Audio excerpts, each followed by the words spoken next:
I woke up this morning to a text message where I learned that a good colleague of mine, Greg Lawrence, lost his son yesterday, his adult son, Andrew.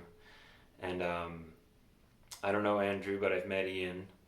And if Andrew is anything like Greg or Ian, it was a huge loss. And during a time when we're all under this COVID-19 lockdown, after asking Greg about the potential service or memorial that he might have for his son, he let me know he was looking into getting it allowed 15 people from the 10 that is only allowed right now for a gathering. So to deal with this kind of loss during this time is just devastating. We, people can't really meet in close contact, or they're not supposed to.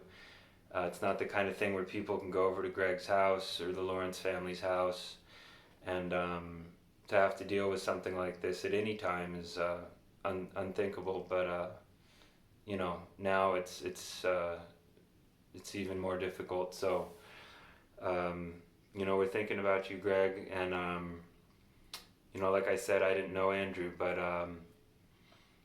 I'd like to share a story about Greg and my relationship with Greg. I moved down here. Greg's a violin teacher. I'm a cello teacher in the North County, San Diego area. I moved down here with 0 students, trying to build a private studio 3 years ago, and I've had a lot of support in doing so.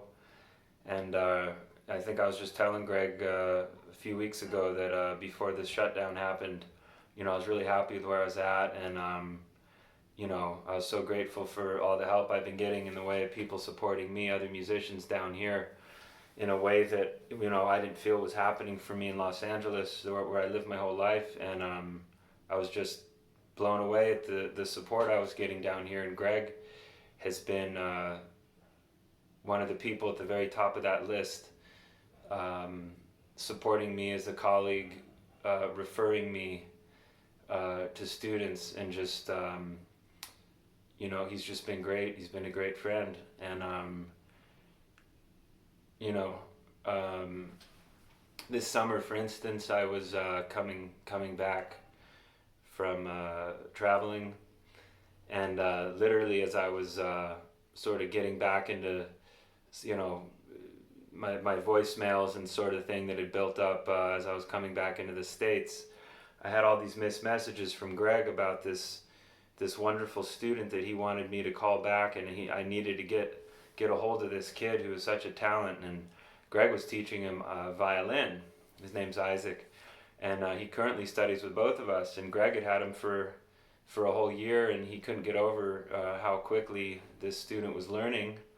And when Isaac expressed to Greg that he wanted to learn to play the cello, I mean, most teachers would tell that student, well, you can't do both. If you want to get good at one, you need to just focus on what you're doing, perhaps. And clearly, it's in Greg's best interest to say that with a student that he feels is talented. But the first thing Greg did was call me and say, and I had a number of missed messages to the effect that, Daniel, you need to get in touch with this kid, and he's fantastic. Now, of course, for all Greg knows, this student will jump over to a different instrument and see you later. But it's been going great, and we've both enjoyed sharing stories about working with Isaac. We have a common student. It's uncommon to have that in common with a violin teacher. It's very rare that a kid will study both instruments and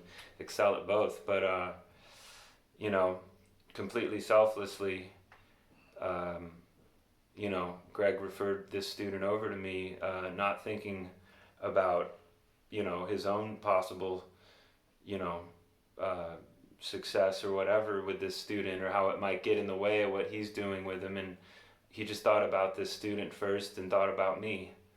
And there's not a lot of people I know as colleagues that would do that kind of thing. So, you know, you're a great guy, Greg, and you know, I don't really have a lot of words at a time like this, but I know you're a big fan of Bach, and here's the saraband here, C major saraband from the cello suites.